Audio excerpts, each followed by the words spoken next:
ఒంటరిగా ఉన్నామండి, ఏం చేయగలం? ఎవరైనా ఏదైనా అంటే తలదించుకుని కూర్చోవడం తప్ప ఏం చేయగలమని కొంతమంది బాధపడుతూ ఉంటారు. నాకు కామెంట్లు కూడా పెడతారు. ఒంటరిగా ఉంటే ఎవరు ఏం సాధించలేరా?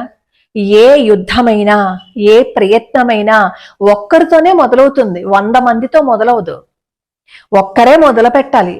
మనం 100వ మెట్టు ఎక్కాలి అంటే ముందు మొదటి మెట్టు ఎక్కాలి, 1వ మెట్టు ఎక్కాలి కదా. కాబట్టి ఒక్కరితోటే ఏదైనా ప్రారంభం అవుతుంది. ఊదాదేవి అని బహుశా మీరు పేరు వినే ఉంటారు, నేను మొన్న కమ్యూనిటీ పోస్ట్ లో కూడా పెట్టా.